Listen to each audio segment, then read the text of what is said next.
Welcome to a fireside reading of A Passage to India by E.M. Forster, Chapter 17. The collector had watched the arrest from the interior of the waiting room, and throwing open its perforated doors of zinc, he was now revealed like a god in a shrine. When Fielding entered, the doors clapped to and were guarded by a servant, while a punkah, to mark the importance of the moment, flapped dirty petticoats over their heads. The collector could not speak at first. His face was white, fanatical, and rather beautiful, the expression that all English faces were to wear at Chandrapur for many days. Always brave and unselfish, he was now fused by some white and generous heat. He would have killed himself, obviously, if he had thought it right to do so. He spoke at last. "The worst thing in my whole career has happened," he said.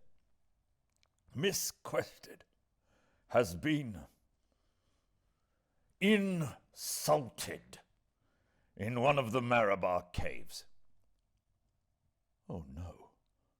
Oh, no, no," gasped the other, feeling sickish. "She escaped by God's grace." "Oh, no. No. But not Aziz? Not Aziz?" He nodded.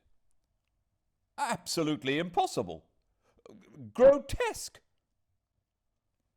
"I called you to preserve you from the odium that would attach to you if you were seen accompanying him to the police station," said Turton, paying no attention to his protest, indeed scarcely hearing it. He repeated, "Oh, no," like a fool. He couldn't frame other words. He felt that a mass of madness had arisen and tried to overwhelm them all. It had to be shoved back into its pit somehow, and he didn't know how to do it because he did not understand madness. He had always gone about sensibly and quietly until a difficulty came right. "Who lodges this infamous charge?"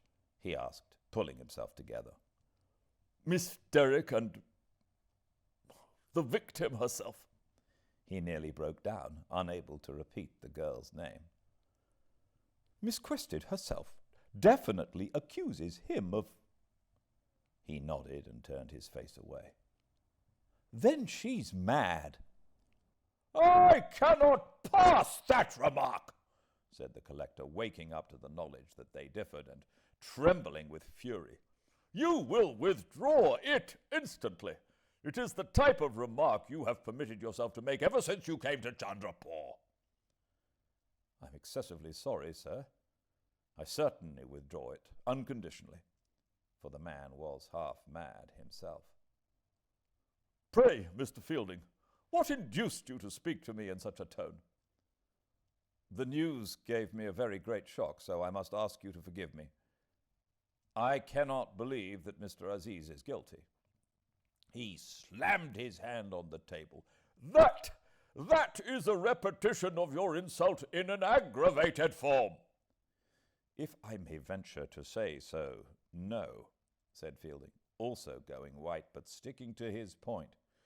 "I make no reflection on the good faith of the two ladies, but the charge they are bringing against Aziz rests upon some mistake, and 5 minutes will clear it up. The man's manner is perfectly natural. Besides, I know him to be incapable of infamy." "It does indeed rest upon a mistake," came the thin, biting voice of the other. "It does indeed. I have had 25 years' experience of this country." He paused. "And 25 years seemed to fill the waiting room with their staleness and ungenerosity. And during those 25 years, I have never known anything but disaster result when English people and Indians attempt to be intimate socially. Intercourse, yes. Courtesy, by all means. Intimacy, never. Never! The whole weight of my authority is against it. I have been in charge at Chandrapur for 6 years. And if everything has gone smoothly, if there has been mutual respect and esteem, it is because both peoples keep to this simple rule. Newcomers, set our traditions aside, and in an instant what you see happens. The work of years is undone, and the good name of my district ruined for a generation. I can't see the end of this day's work, Mr. Fielding. You who are imbued with modern ideas, no doubt you can. I wish I had never lived to see its beginning, I know that. It is the end of me, that a lady, a young lady engaged to my most valued subordinate, that she, an English girl fresh from England, that I should have lived. Involved in his own emotions, he broke down. What he had said was both dignified and pathetic, but had it anything to do with Aziz? Nothing at all, if Fielding was right. It is impossible to regard a tragedy from 2 points of view, and whereas Turton had decided to avenge the girl, he hoped to save the man. He wanted to get away and talk to McBryde, who had always been friendly to him, was on the whole sensible, and could anyhow be trusted to keep cool. I came down particularly on your account while poor Heslop got his mother away. I regarded it as the most friendly thing I could do. I meant to tell you that there will be an informal meeting at the club this evening to discuss the situation, but I'm doubtful whether you will care to come. Your visits there are always infrequent. I shall certainly come, sir, and I'm most grateful to you for all the trouble you've taken over me. May I venture to ask where Miss Quested is? He replied with a gesture. She was ill. Worse and worse.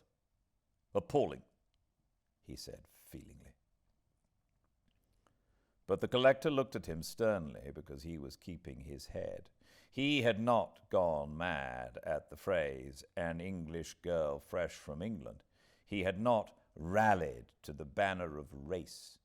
He was still after facts, though the herd had decided on emotion. Nothing enrages Anglo-India more than the lantern of reason, if it is exhibited for 1 moment after its extinction is decreed. All over Chandrapur that day, the Europeans were putting aside their normal personalities and sinking themselves in their community.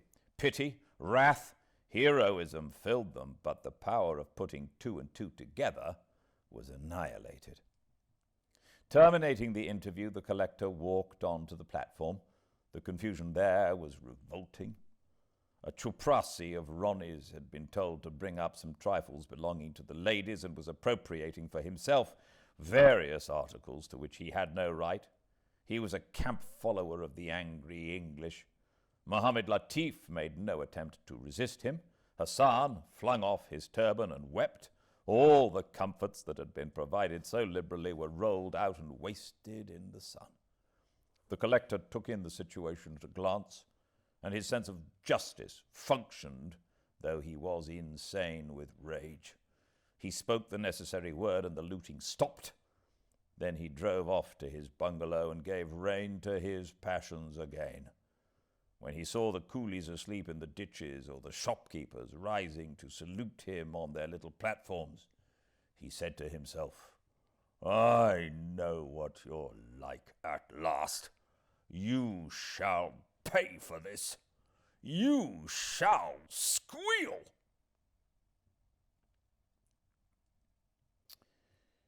Chapter 18. Mr. McBryde, the district superintendent of police, was the most reflective and best educated of the Chandrapur officials.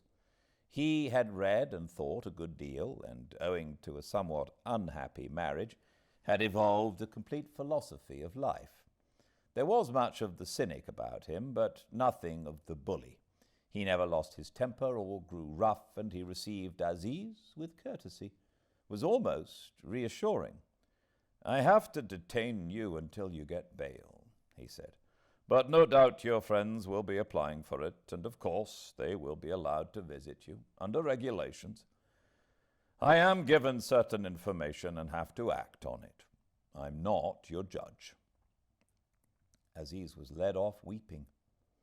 Mr. McBryde was shocked at his downfall, but no Indian ever surprised him because he had a theory about climatic zones. The theory ran, all unfortunate natives are criminal at heart, for the simple reason that they live south of latitude 30. They are not to blame. They have not a dog's chance. We should be like them if we settled here. Born at Karachi, he seemed to contradict his theory and would sometimes admit as much with a sad, quiet smile. Another of them found out, he thought, as he set to work to draft his statement to the magistrate. He was interrupted by the arrival of Fielding. He imparted all he knew without reservations. Miss Derrick had herself driven in the Mudcool car about an hour ago, she and Miss Quested both in a terrible state. They had gone straight to his bungalow, where he happened to be, and there and then he had taken down the charge and arranged for the arrest at the railway station. What is the charge, precisely? That he followed her into the cave and made insulting advances. She hit at him with her field glasses. He pulled at them and the strap broke, and that is how she got away. When we searched him just now, they were in his pocket. Oh, no. Oh, no, no. It'll be cleared up in 5 minutes, he cried again. Have a look at them. The strap had been newly broken. The eyepiece was jammed. The logic of evidence said guilty. Did she say any more? There was an echo that appears to have frightened her. Did you go into those caves? I saw one of them. There was an echo. Did it get on her nerves? I couldn't worry her over much with questions. She'll have plenty to go through in the witness box. They don't bear thinking about these next weeks. I wish the Malabar Hills and all they contain were at the bottom of the sea. Evening after evening one saw them from the club, and they were just a harmless name. Yes, we start already. For a visiting card was brought Vakil Mahmood Ali, legal advisor to the prisoner, asked to be allowed to see him. McBryde sighed, gave permission, and continued. I heard some more from Miss Derrick. She's an old friend of us both and talks freely. Well, her account is that you went off to locate the camp, and almost at once she heard stones falling on the Kawa doll and saw Miss Quested running straight down the face of the precipice. Well, she climbed up a sort of gully to her and found her practically done for, her helmet off. Was a guide not with her? Interrupted Fielding. No, she'd got among some cactuses. Miss Derrick saved her life coming just then. She was beginning to fling herself about. She helped her down to the car. Miss Quested couldn't stand the Indian driver, cried, Keep him away! And it was that put our friend on the track of what had happened. They made straight for our bungalow and are there now. That's the story as I know it yet. She sent the driver to join you. I think she behaved with great sense. I suppose there's no possibility of my seeing Miss Quested? He asked suddenly. I hardly think that would do, surely. I was afraid you'd say that. I should very much like to. She is in no state to see anyone. Besides, you don't know her well. Hardly at all. But you see, I believe she's under some hideous delusion, and that wretched boy is innocent. The policeman started in surprise, and a shadow passed over his face, for he could not bear his dispositions to be upset. I had no idea that was in your mind, he said, and looked for support at the signed deposition which lay before him. Those field glasses upset me for a minute, but I've thought since. It's impossible that having attempted to assault her, he would put her glasses into his pocket. Quite possible, I'm afraid. When an Indian goes bad, he goes not only very bad, but very queer. I don't know. How should you? When you think of crime, you think of English crime. The psychology here is different. I dare say you'll tell me next that he was quite normal when he came down the hill to greet you. No reason he should not be.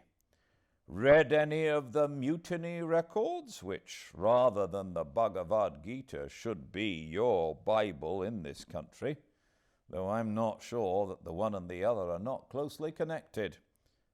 Am I not being beastly? But you see, Fielding, as I've said to you once before, you're a schoolmaster, and consequently you come across these people at their best. That's what puts you wrong. They can be charming as boys, but I know them as they really are, after they have developed into men. Look at this, for instance. He held up Aziz's pocket case.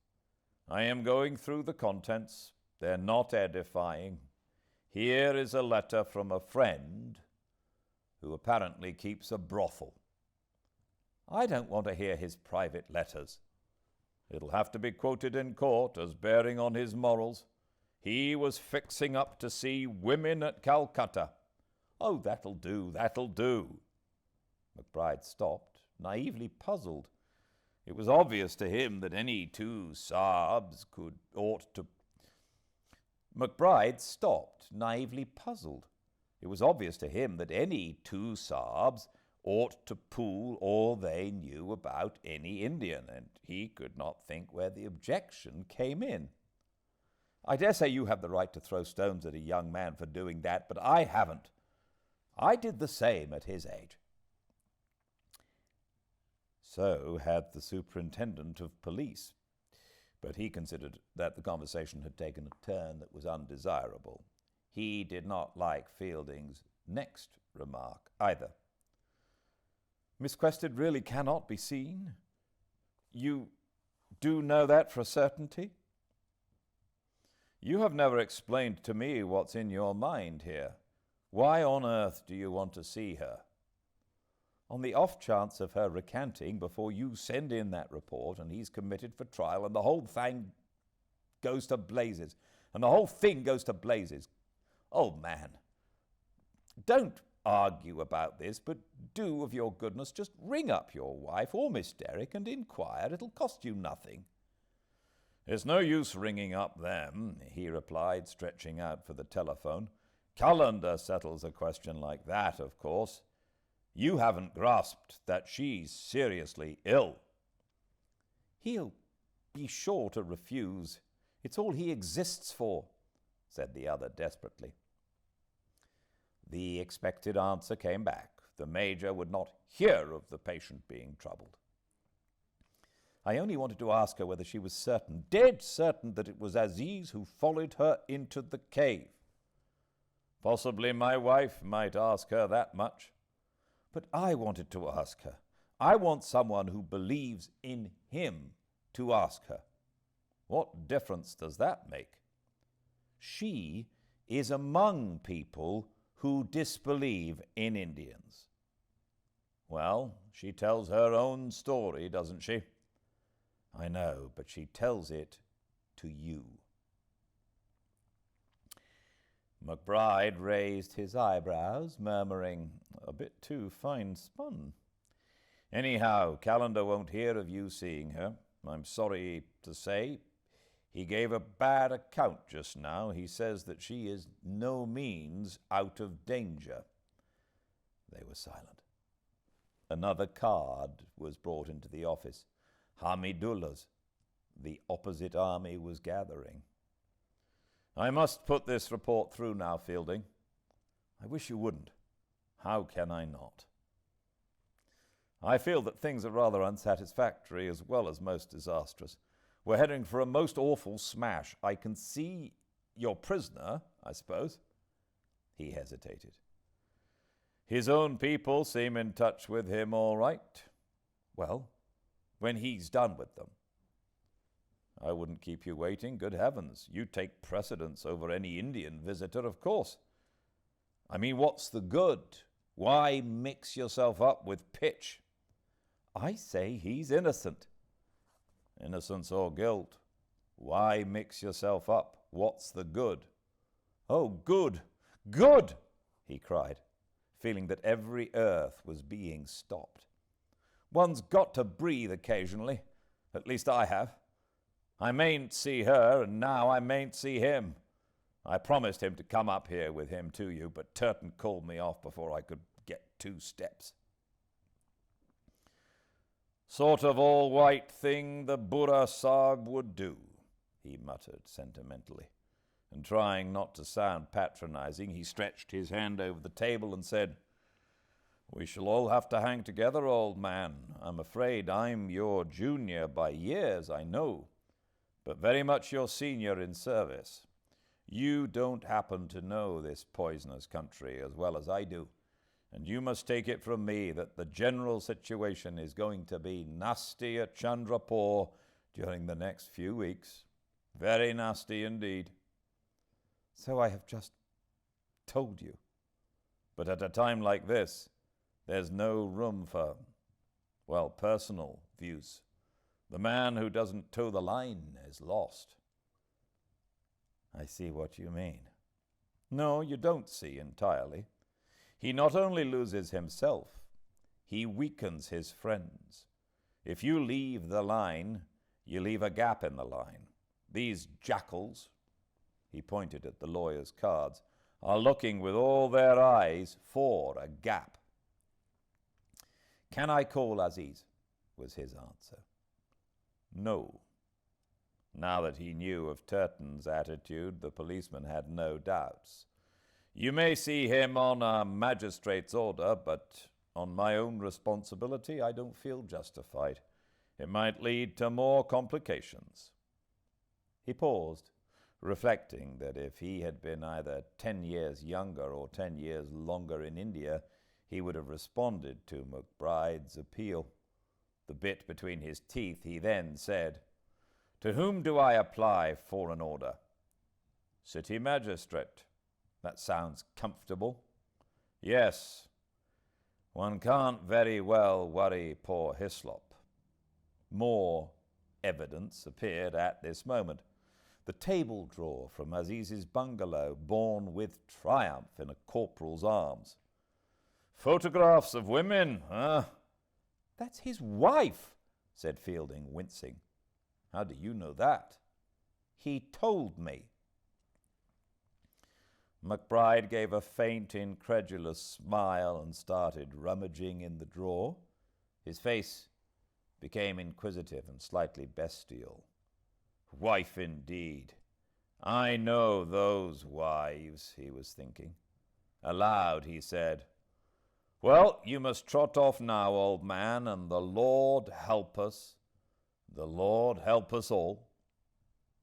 As if his prayer had been heard, there was a sudden rackety-dacket on a temple bell.